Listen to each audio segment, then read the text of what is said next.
The average life insurance agent is in their upper 50s, but I'm 50. Like, it took me some time to get here. How many people fall out of this industry? So we're saying that the average age is bad because it's older, but you have to work to get where you're at. Like, it's not like it happens overnight. We have to start somewhere. It doesn't matter if you're old, if you're not, whatever, but it is nice to have those mentors to be able to reach out to.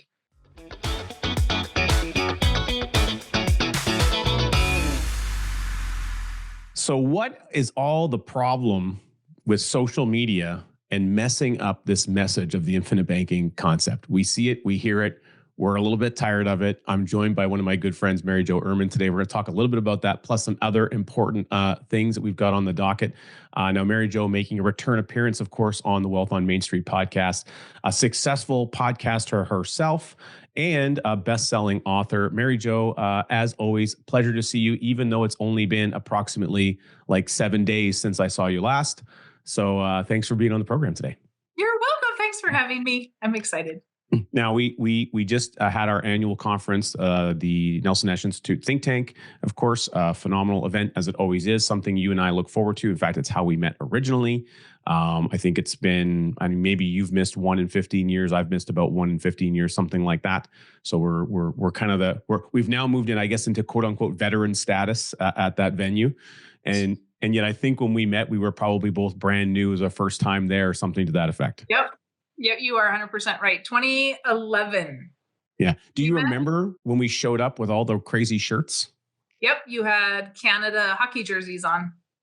And now, nowadays, everyone's showing up with themed shirts. So it's kind of turned into a bit of a trend. I'm not going to suggest that the Canadians brought it down there, but it's possible. I think possible. The Canadians set the tone. Yes, yes, and it just caught on. Like, it took the U.S. a while to catch on to this technique. But this year there were a lot of shirts. It's sort of like a cult. Yes, everyone had their teams had their own shirts on, so it's a lot of fun. It makes it interesting. It's another topic of conversation for people, which is pretty cool. Yes. Now, there were some unique things about this think tank. Of course, we did it in Orlando, Florida. Had the pleasure to MC again at the event, and we did a couple different things. So a few things I wanted to ask you about to give some perspective. So people listening in, maybe they don't know what the think tank is. They've never attended, but we also have a lot of amazing colleagues and advisors who listen into the show as well. So I'd like to get some perspective from you. Number one, a little bit of a rundown on your perspective of the think tank itself. And then I want to hear a little bit about what prompted you to bring your daughter, Haley, with you to the think tank, because I think that's going to be a fun part of the conversation as we look to embrace younger people getting more aware and deeper understanding of Nelson's message. Mm-hmm. I think, well, I mean, obviously I love the think tank. And it's not, those that know me know I'm honest. So it's not always for the speakers. I am like, it's being recorded. I can watch speakers later. But it's the connection of all the people. Like, you can't replace the connection between you and Jason and Winnie and all the people that I met the very first time. I think it's awesome. I don't understand why. I think it's underutilized, frankly, with practitioners. Like, I've missed 1 in 15 years, and I've said to many people, I've given up anniversaries. I forgot, but my husband's birthday was the day we came back. So I'm like, oh, it's your birthday. Didn't know. Forgot. So, but it is, I'd have missed it. Like, we're not big birthday anniversary people anyway, but I think that this is our business. This is our living. This is what we do. Why are you not at the one thing per year that is helping your business and connecting with the people that do exactly what you do? I think that's crazy, but that's just my 2 cents on the matter. It is so fun to get to meet everybody. And then even like the coaching academies you and I do together, it's just meeting of the people and seeing where they're at. And now that we're the old farts in the group, because we're the old people in the group, even though we're not old, it's really like you're the veterans. And it's so fun to help the new people and talk to the new people and see what they're doing. And they bring you back to your struggles. Somebody was talking to me at Think Tank, and they're like, Mary Jo, somebody called me. And I'm like, oh my gosh, I forgot that feeling. I remember the first time my phone rang because somebody called me instead of me calling them. That was, oh my gosh, isn't that the best feeling ever? Like, it takes you back and helps you remember where you came from to where we're at. We all need an opportunity to be humbled from time to time, I suspect. It's just it's fun to celebrate that with them and then remember ourselves. But yeah, so I brought Haley to answer that question. I brought Haley because she's 19 and we don't really know what we're doing yet, Like, maybe someone can relate to that. And you can type in the comments below if you felt like you didn't know what you were doing at 19 years of age. And I can't type the comments because I'm recording, but I would put something down there as well.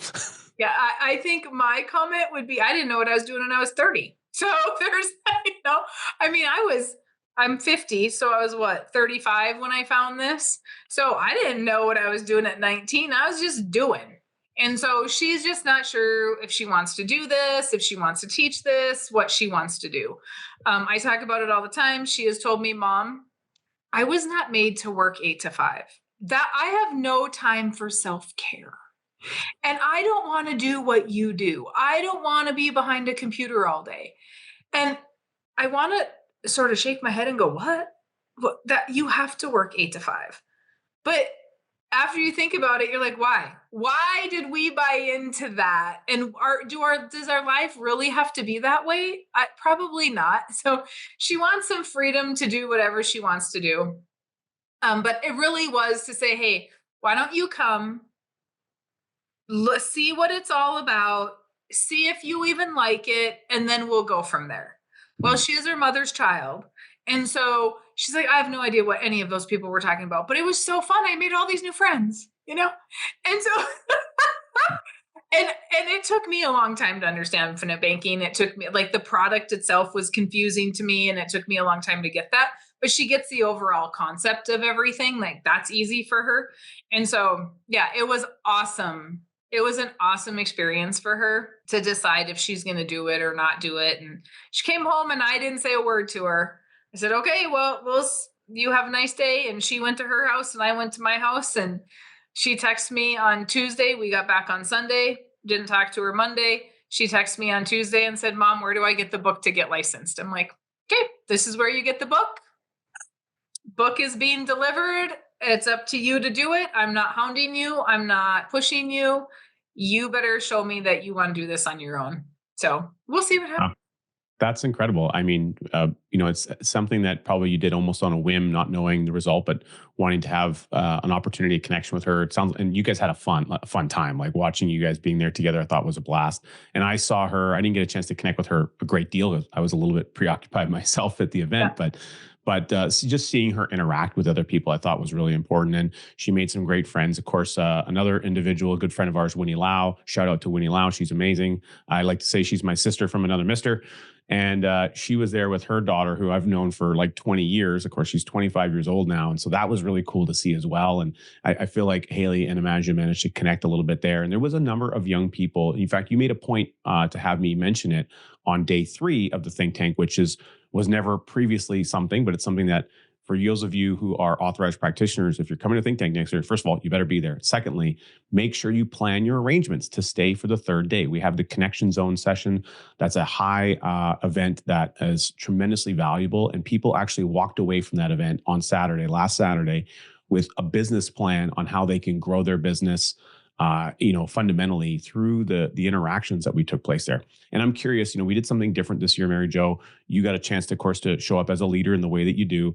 Tell me about your experience in the 3rd day of the Connection Zone, the half-day event where we did something a little bit unique. And what did you enjoy about that? The Connection Zone was fire, man. It was so good. It was connecting. It wasn't so much planning, because those people that know me also know I'm not a planner. I don't do goals. I just don't write anything down. It's all in my head. I just do what I need to do. So I'm not much of a planner, but I really like the connection part. Like, I got to sit with Barry Page. Barry has been an IBC practitioner forever. I have never had an opportunity to just sit down and talk to him and hear his story. He's going door to door selling books, man. He is like, it was so fun to talk to Justin and the people we've met at Coaching Academy and just really get to visit with people that you normally don't connect with because it's not like we're cliquish, but whoever wants to talk to you comes up and talks to you, right? You and I are very busy. It's like we're working the rooms on different it's like we were on different sides of the rooms. Everybody that wanted to talked to us. But there are some people that we miss that have kind of been in the industry a long time, and we ended up not having the opportunity to visit with them. And so it was just so good to connect. And that was a piece too that it gave Haley and all, like I had a couple of guests there. And so it gave Haley and Imaja and those young people time to really talk to other people because otherwise it was just a social, and it wasn't actually talking about at the social, you're not always talking about the industry, right? And here you were talking about what people are doing and how they're doing it and what questions do they have. And so, yeah, it was awesome. It was awesome. And some people still think the third day of Think Tank is optional. So I don't know why anything is optional. Like, and it's not, everything is optional. I mean, it's optional to come. But if there's 3 days planned, why are we only planning for 2? I don't know. Like, again, I don't understand why we're not even coming, but if there's one event and you have a business that's solely or holistically primarily focused on teaching Nelson Nash's concept, and you're have an opportunity to be there even as a guest, but primarily as an authorized practitioner, and you're not making that a priority in your business, I just have to ask why. There's a number of people. Well, I have to ask if your business is priority. And is this a priority element of your business, or are you up to something else? Because there's a number of people who simply have not attended in a number of years. And I personally think, and we'll see what direction the Nelson Nash Institute goes on this. It's up to the board of directors, but I personally think that you should be required to attend a minimum of one every 3 years, or every 4th year, assuming that maybe you had a death in the family or some, maybe you're getting heart surgery or something, you're not able to attend. Like, there are reasonable circumstances why people can't attend. I understand, but I really do think it should be a minimum of one every 3 years, because there's so much possibility and potential and connection that's there. And people tend to, I don't want to say divert, but maybe get, through proximity, the farther you are away from something, maybe the less it is in your mind. When you get into that room of people, it's extremely difficult to not be fired up and really activated about Nelson and his core elements and his message. And you mentioned something that got me thinking. One of the gentlemen I got to connect with on the first day at registration, who I always see every year, but I don't necessarily get a chance to speak to every year, like you had indicated. And the gentleman, his name's Thomas Young. I don't know if you had a chance to talk to Thomas. Really neat guy. He's been in the business a long time. He's been in the business for 49 years. He's 75 years old, and he was more fired up than people of one half of his age in the room. He was elevated. And I talked to him, and he had, in August of 2024, he said he had his best summer ever in the business, doing amazingly well. And then he ended up going and getting quintuple bypass surgery. I'm like, well, first of all, I didn't even know they did that. That's crazy. And I said to him, I made this joke. I said, so you mean to tell me, even though Nelson's gone, you couldn't let him have his quadruple bypass? You had to one-up him somehow? So he thought that was pretty funny. And I'm thinking, now he's uninsurable. Yeah, well, he's 75 years old. He's uninsurable, but he's got a whole life. He's got paid up additions. He's still buying more insurance every day because of the system. But he was so animated and excited. He's like, after that experience, you thought I was fired up before that.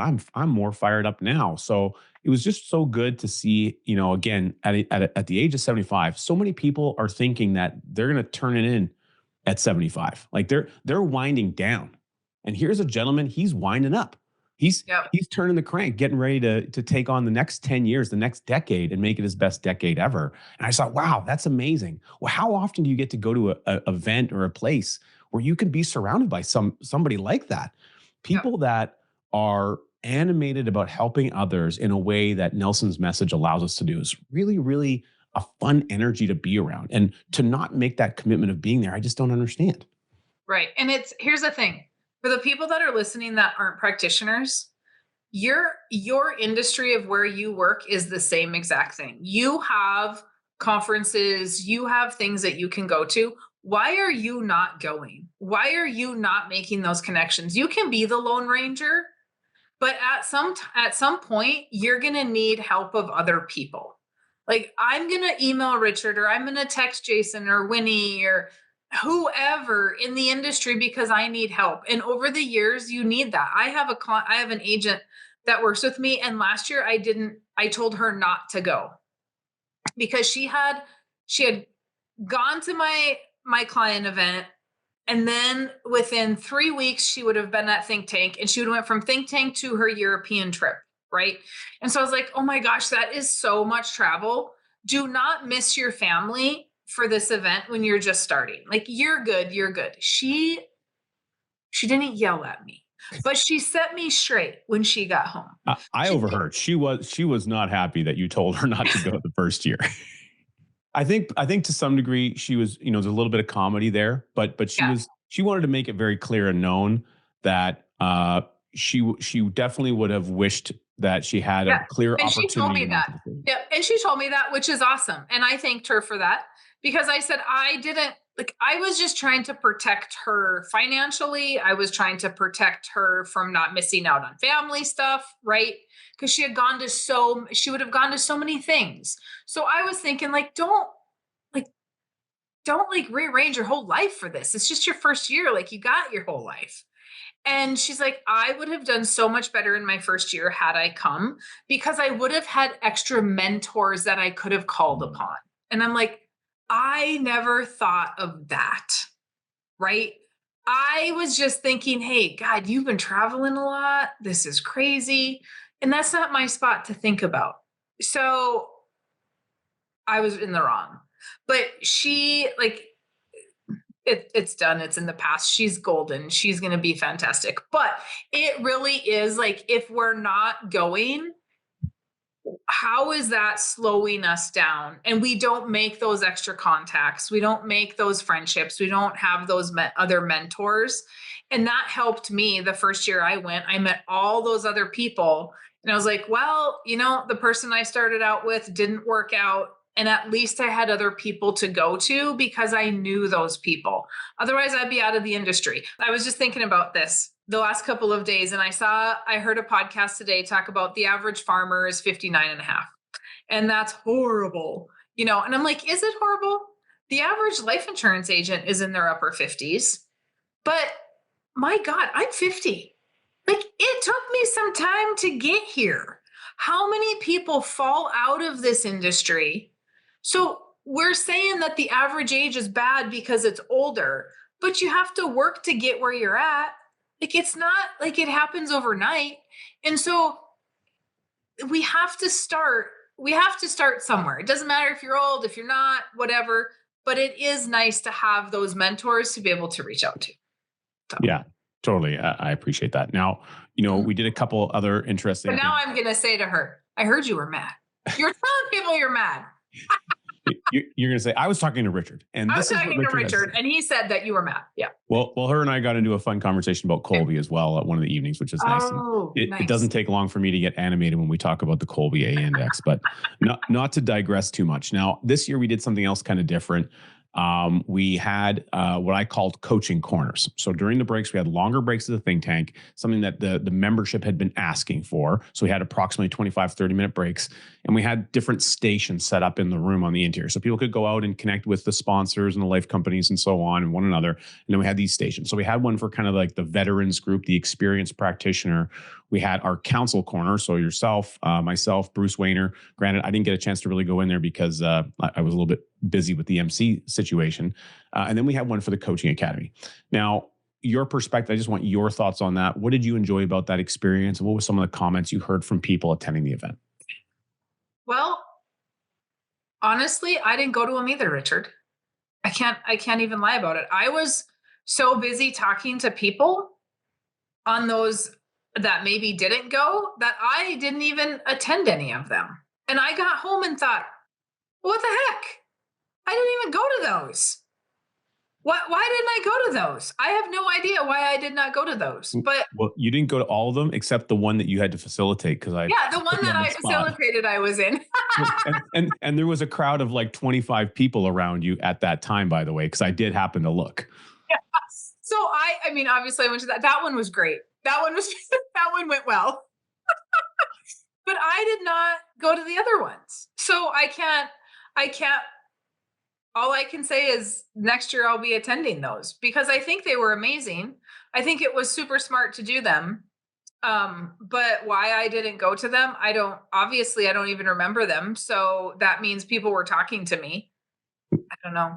The event does become a bit of a blur. And I did see good groups of people at most of the sessions. And when I spoke Yeah. to some of the other people who volunteered to handle those roles, but also, some of the comments about people who had attended them, I received incredibly positive feedback, how much value that was, especially to new people.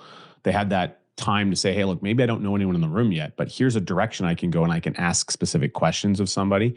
And I think that was really tremendously valuable. Now, I wanted to change gears a little bit. We have an upcoming coaching academy coming up here in May, which I know is a date that you unfortunately won't be able to join us. No, I'm Um, coming. you're coming. Okay, you've reorganized your calendar. Yeah. That's great. So the great news is I get to see you again in about a month or so's time. Maybe when this airs, it'll be at the time that we're doing the that coaching academy. So this is something that was, I think, I'll call it, demanded, requested from the membership, although we didn't know the format. At the council, we've been talking about this now for 2 years and being able to implement some direction how we can add more value, more education to our practitioner community, and also a lot of the new people coming in. In the last year and a half, there's been a pretty good spike and increase in applications that the Nelson Nash Institute has received for people to go through the interview process to see if they can join the practitioner body, become an authorized practitioner. And there's a I'll say issue with mentorship and trying to find good people to mentor individuals and make that a functional aspect. So now going forward, anyone who joins the Nelson Nash Institute and is approved, they go through the interview process, they get their check mark, they're able to get started, they pay their initial fees. Their initial fee is also going to include access to the first coaching academy. They have to attend one in the very first 12 months, which is hugely impactful. We've had a number of people attend a couple back-to-back ones. And we're seeing, from your perspective and mine, we've had these conversations one-on-one. I would say we're seeing an elevated, almost an exponential growth in those individuals who are attending that. So give me some perspective from yourself, from what you've seen, both facilitating and what you see now having done a couple of these events. I think it's awesome because people are actually taking away what they need to create a business, right?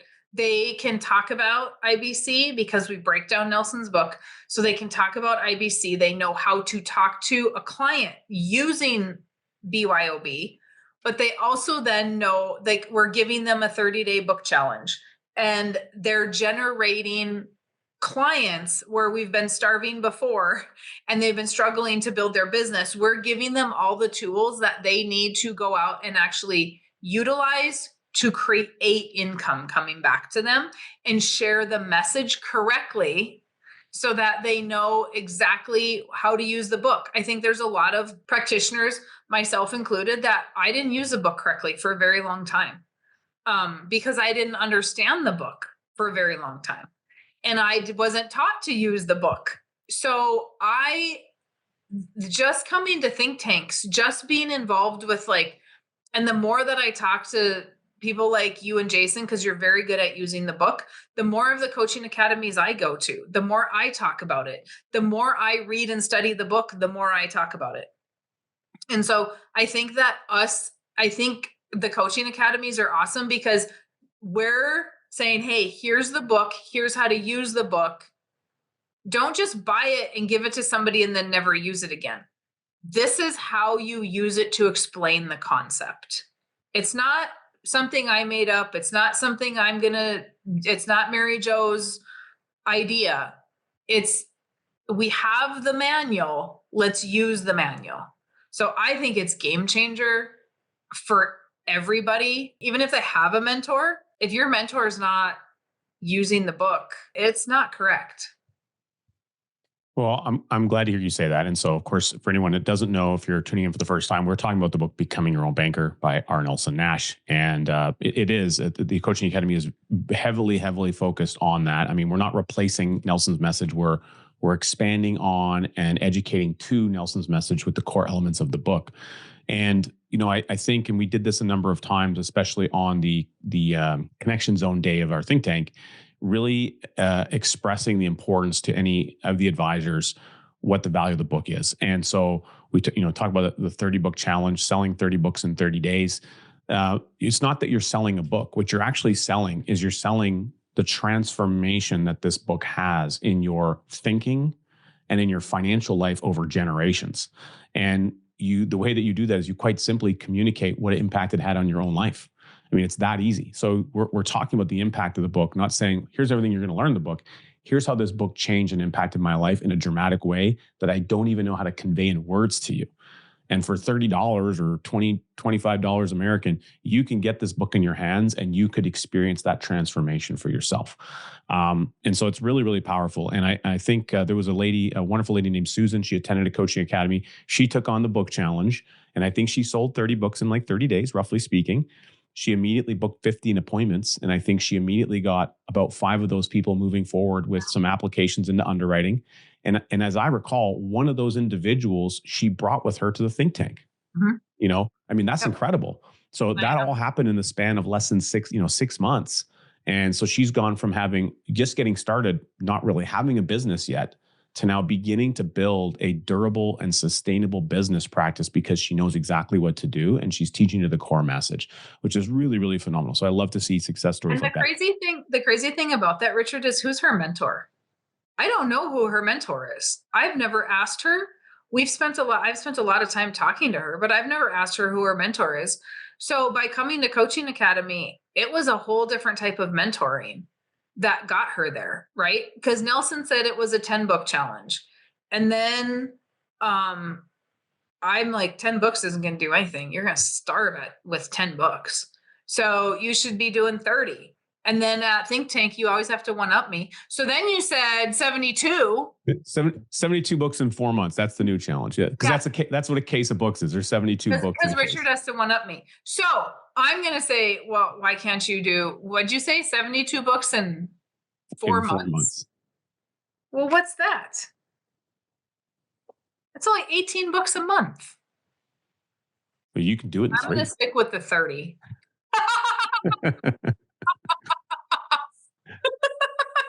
We need to stick with the 30. You're making it too easy on them, Richard. The end result is that there was something they could commit to that was actionable and people could take on a challenge, something that they could rally around and they could directly see immediate success in their business. And here's the thing, if you're not selling books, people want to measure their success by how many life insurance policies can I write in a year? How much money can I make in a year? I don't care. I don't care how many lives I write in a year, and I don't care how much insurance I write in a year. I measure mine by how many books can I sell in a week. I just got out of our marketing meeting. We sold 59 books last week. So we're anywhere between 40 to 100 books a week. That continually, and the ratio of how many people are actually going to understand it, make an appointment, it's pretty low on the totem pole, right? So we have to, if we want to spread a message, we can't do 18 a month, in my opinion. You should be doing more than that. And we should be doing 30 books in 30 days.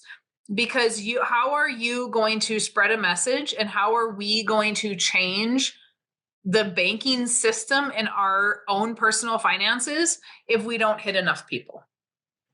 Yeah, that's right. We have to be able to see the people and do it in a way that makes sense. And so, speaking of books, of course, we have another book coming out, co-authored by the amazing Dan Allen. And I know that a manuscript is going to land on your desk at some point in time very soon here, because you've graciously agreed to provide a foreword for the book, assuming that you like the content, which I think you will. So thanks for that, Mary Jo. For those of you listening in, that book is Grow Your Own Capital, Control How You Finance the Operation, Create the Ultimate Line of Credit, and Keep the Farm in the Family. That is the objective. So not trying to steal any of Mary Jo's great content, but anything, we're just trying to add to and expand on what she's already done and provide some additional insight and clarity for people in the farming community. And there's a lot of fun there, of course, with Dan Allen having a good farming background. He used to train horses and everything. He's a really neat guy. And it's interesting. We talked about people of different ages. Dan's a couple of years older than I am. He's in a senior capacity relative to me in the age group. I love that guy, amazing guy. And he's fired up about this. It's a second career for him, having a really long-standing oil and gas career. And he is fired up about teaching this message of infinite banking. And it's really, really fun to see. Yeah, I'm excited. I'm excited for his book because here's the thing. I wrote, obviously, Farming Without the Bank and Life Without the Bank, right? It's not to replace Nelson's book. It's just to make it simple for those of us that maybe aren't that smart. And so Dan's book is just going to be a different language for people that maybe don't get my book, and they can have his book. It really doesn't matter as long as they're good and they all carry the same message. Fantastic. Like that, the farming industry needs help, a lot of help. And so I'm excited for him. Well, and we talked about the niche of farming, and you do a great presentation that you created for the Coaching Academy about the power of creating a niche to work in. And you and I worked on some math on your how the numbers are of total farmers and the amount of farmers. Then you said, well, cut 50% of those out because only 50% of the farmers give a damn about their money, And so we worked on some of those numbers. And I think if I remember correctly, you're serving something to the effect of 0.1% of the 1% of the 1% of farmers or something like that. Yeah. Yeah. So if the farming population is about 1% of the population, and only about 1% of farmers actually care about their money, right? So even if we look at just regular people, like non-farmers, right? Just the population as a whole, only about 3% of those people even care about money. And so if you've got, and farmers are 1%. So of those, only 1% even think that there's an opportunity or a problem with financing the farm. And so I'm serving a very, very small amount of people because those are about the only ones that care. So there's a whole bunch of people that I could be serving. So it does not matter if it's my book. It doesn't matter if it's Dan's book. It doesn't matter if it's Nelson's book. I don't care. Get the book into their hands that they're willing to read and they're willing to follow through on. Does not matter. Even if somebody reads Farming Without the Bank and then they read Dan's book and they're like, whoa, two people are saying the exact same thing. Well, I'm going to take action now. Right. And that is huge. I think that is key. It's no different than you and Jason, your books coinciding with Nelson's books. The more we can hear the message and we can create some of that noise Nelson talks about, the less odd we will be. Well, I'm glad you brought up the noise because Nelson did say that we need to develop financial noise canceling headsets. And now there's what the general public needs to do. And then there's also maybe what some advisors need to do. Maybe some advisors need some noise canceling headsets about what's going on in the rest of the marketplace. Now, every now and again, of course, we get a great comment or a share, as the practitioner counsel, or perhaps you'll send a message to myself or Jason. We had a recent comical string of some that you forwarded over on commentary that happens, on certain like groups that are, whether it's a Facebook group or just comments that come across your feed that just don't make any sense at all. And, there is a degree of people who are saying a lot of confusing things, which is leading the consumer and the general public astray. And it's making them think things that just aren't accurate about the process. What are some of the examples that show up when you think about that, Mary Jo, or some of the common elements that you find? Well, Richard, now I forgot them. I didn't know I was going to have to come prepared. I mean, I can go into a group and find any given comment at any given time. That's dumb. And a lot of these comments go back to rates of return. And what are we investing in for crypto? What is your rate of return in the policy? Oh, look at so-and-so company released X amount of dividend. What this percentage of dividend? Right. Who cares? Like, they have a dividend, but the dividend is a formula. We're so stuck on the numbers. And Nelson never talked about rates of return. That is not part of infinite banking in any way, shape, or form. And so why are we even having that conversation? I don't even remember what it was that I sent to you guys that I was just like, Really? Well, there's some ones around premium finance, and of course, Oh, groups that are talking about investment options in index universal life contracts. But yet they're claiming to be talking about infinite banking when clearly the moment you talk about premium finance and index universal life, you immediately are outside of the realm of infinite banking, which is a trademarked term, a registered and trademarked term, by the way, from the Nelson Nash Institute. So, I mean, those are some immediate red flags, and so that is already confusing to the general public if they're seeing that kind of commentary, and they're automatically outside of the realm of what Nelson had intended with his message. yeah. I mean, if you just read the book, it just says in there, this is not universal life, right?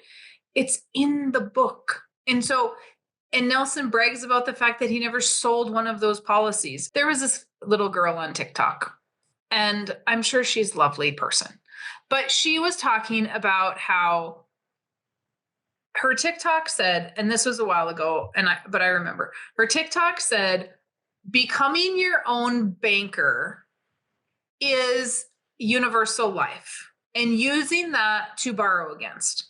The infinite banking concept is taking your whole life policy to the bank and using it as collateral. Becoming your own banker, the infinite banking concept, it's the same thing. It's not two different things. So I was really nice and I said, I stitched her video and I said, maybe your mentor didn't tell you this because she was young. She was in her 20s. And I said, maybe your mentor didn't tell you this, but just so you know, like it's the same thing. It was developed by this wonderful man on the back cover. And none of it is about universal life, and nor is it about leveraging the bank. And she blocked me. And so then my second video wasn't very nice. So I was like, well, now you just don't want to learn. So there is so much misconception out there, and there is so much noise around it because we're trying to make it sexy. We're trying to glorify it. We're trying to make it about rates of return. And if you want a rate of return in your policy, maybe, just maybe, you should take an IRA out and invest in the market, but don't put your life insurance in the market. Like, I don't know why we would be putting our life insurance in the market. It doesn't make any sense. Well, further to your comment for this young gal, and she's not alone. There's many others doing these kind of things. The introduction of the book, page 3 and 4 of the book, is really, really important. I encourage everyone in the letter I send on how to read the book that you actually read page 3 and 4 and you read it twice before you move on. You don't go anywhere else before that. You read page 85 first, then you read page 3 and 4, but you read it 2 times.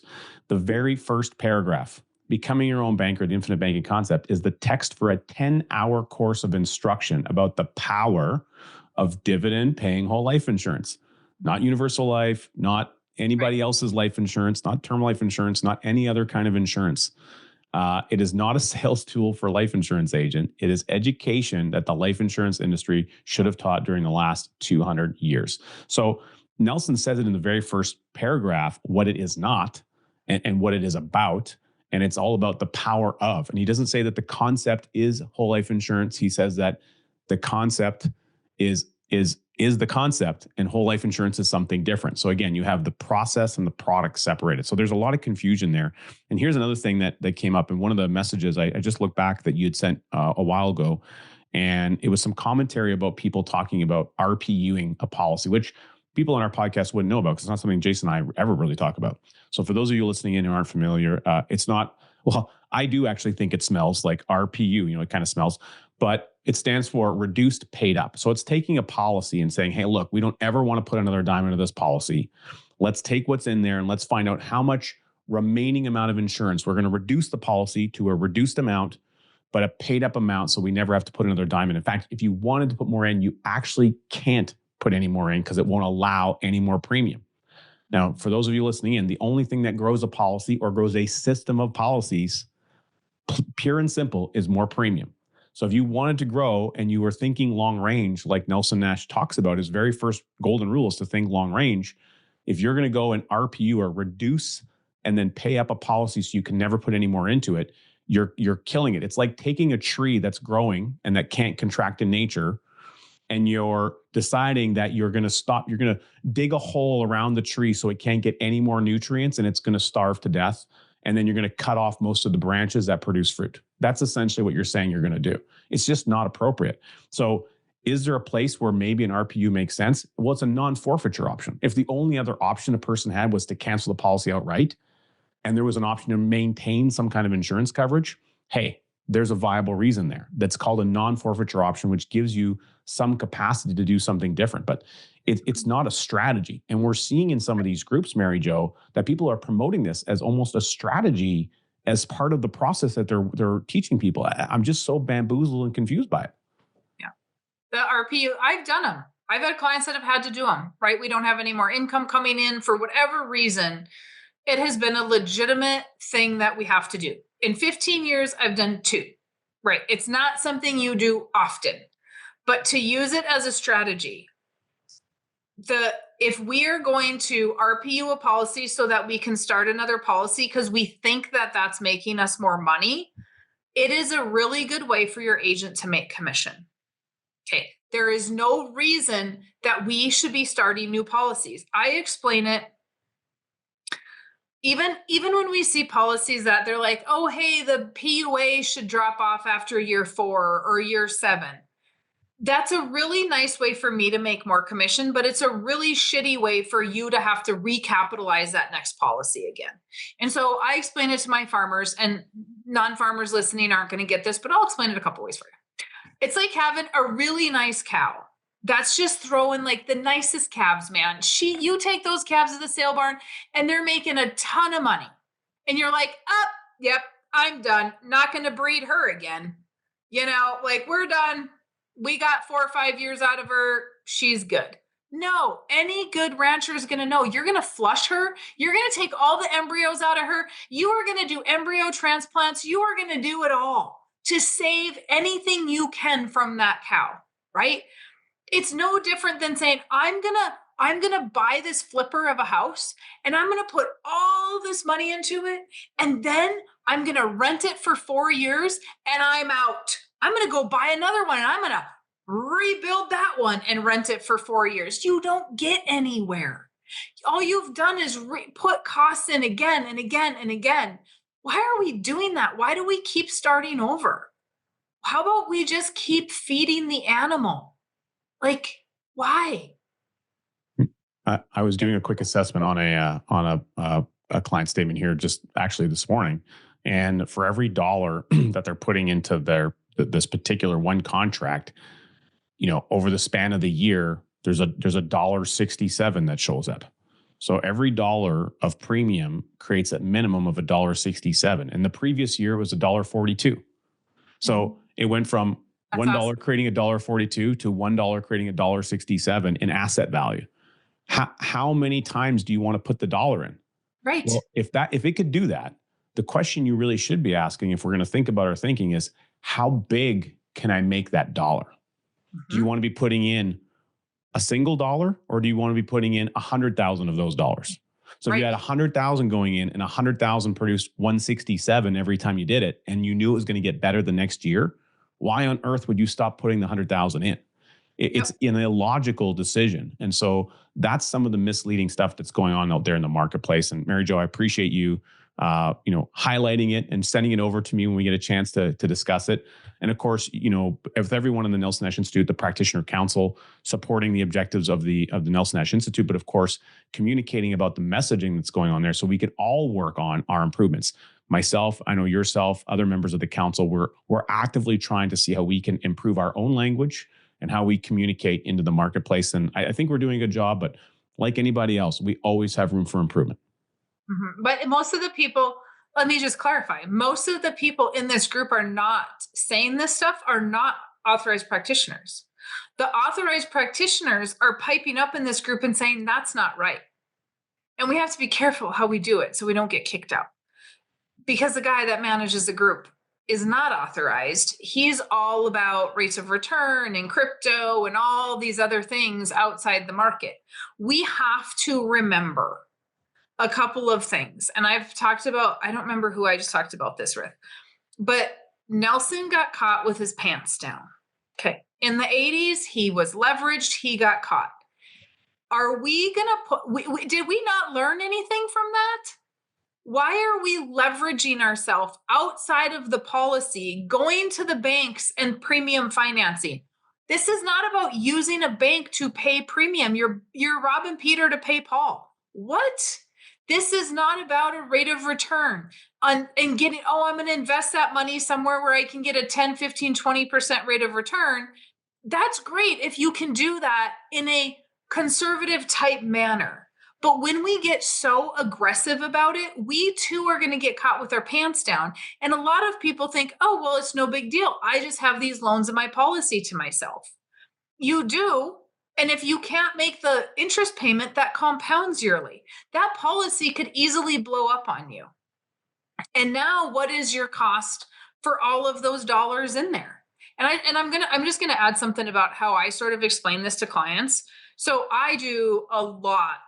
Death benefit is extremely important to me and my clients because a lot of what we do in the farming sector is estate planning type stuff as well. So I want you to have the cash today, but we're also going to look at the death benefit and what that cost per dollar is. And so I really look at that and I tell people, all right, if you give the life insurance company 30 cents, they're going to give your heirs $1 income tax free. So if I'm standing on a street corner and I'm like, hey, you got 3 dimes, I'll give you $1. You're going to go work a corner for 3 dimes, right? You're going to be like, oh my, and then you're going to say, are you insane? Why are you doing that? Why are you giving me $1 in exchange for 30 cents? That doesn't make any sense to me, right? We would think it's some sort of craziness, but you're going to go find dimes any chance you can get. This is exactly what the insurance company does. You give them 30 cents, they give you $1, 40 cents, 50 cents, whatever that cost of death benefit is, and they're exchanging that for $1 income tax free. We can't, this is just how it works. So you're exactly right when you said, how many of those dollars are you going to put in? Are you going to go find quarters? What are you going to do? You're going to find, why are you not looking for as much money as you can to put through that system? Yeah, absolutely. 100% agree. Mary Jo, I appreciate you so much. I'm excited we're going to see you again here. I'm getting a chance to see you much more frequently than a 1-year turnaround time because of Think Tank. So I really appreciate that because I love it when we get together. We have so much fun. And you provided a lot of both fun, energy, and insight here for our listeners. Those of you who haven't had a chance to tune in to Mary Jo's podcast, I encourage you to do so. She has some great episodes. Thank you again for your commitment to Nelson's message, your great books. And for those of you, of course, turning in on YouTube, poof, you're going to see a magical little thing that says, oh my God, here's a great video we recommend. Please watch me. So go ahead, click that and watch that next video. There's no such thing as having arrived in knowledge. And for everyone else, we will connect with you again next week.